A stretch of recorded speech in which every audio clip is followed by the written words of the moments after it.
Hi friends, on this beautiful day, we can see the beautiful rainbow. We walk toward the light, we don't walk toward the darkness. I was thinking about the epidemic of mental illness, depression, drug addiction in the wake of the double murder of Rob and Michelle Reiner at the hands of their young adult son who struggled with addiction and mental illness. The reason I've talked about encouraging my friends to be very cautious about mainstream therapy is because as a scientist, I look at the data.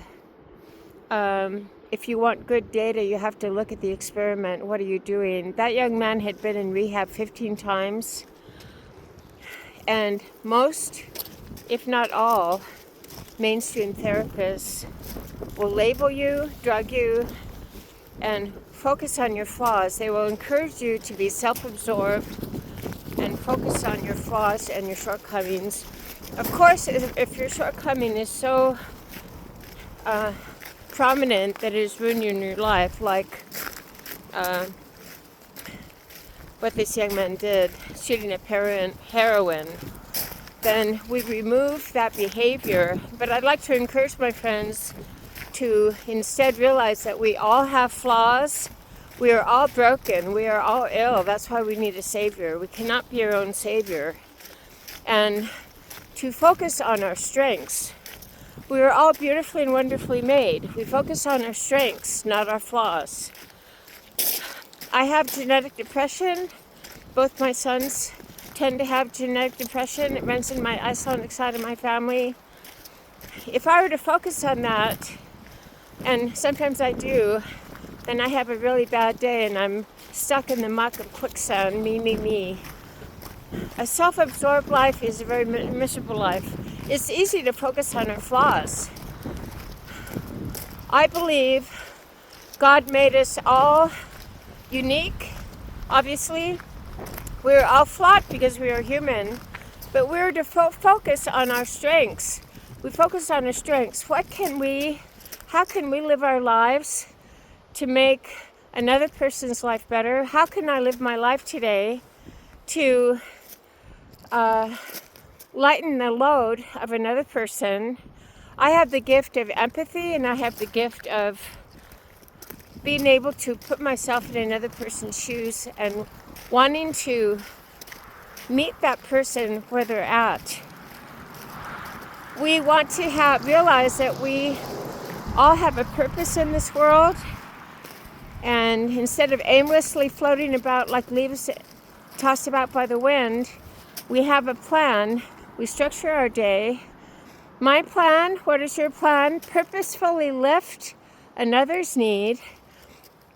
And it is very important to have goals. What is a goal?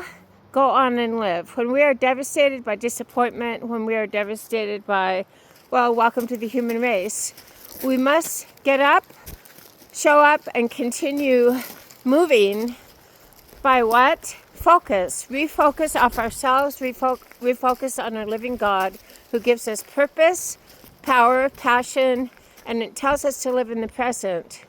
We have goals, go on and live. By plans, purposefully lift another's need.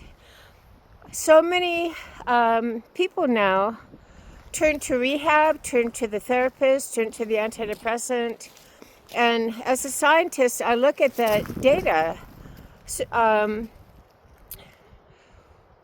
We cannot find peace by looking at ourselves, which is what a therapist encourages us to do. We find peace by realizing we are created by a living God, that He has given us a purpose by utilizing our unique gifts. We all have flaws and weaknesses. I have horrible flaws. I am very insecure. I have depression. I tend to be lonely. And if I focus on those flaws, then I am in the muck of a spider web, my friends. So we focus off ourselves onto our living God, and we purpose to lift another's need. We go on and live. Let's get up, show up, never give up, realizing that a self-absorbed life is a life of misery, remembering that we're all flawed. However, we're all also beautifully and wonderfully made. So we focus on our strengths and we do not focus on our flaws. What we focus on gets bigger. Living Fit with Laura? You say, I will rejoice and be glad. This is the day my Lord has made. I will rejoice and be glad. I'm going to finish my coffee. I'm going to have a great day. What are you going to do today? Awesome. I'm proud of you.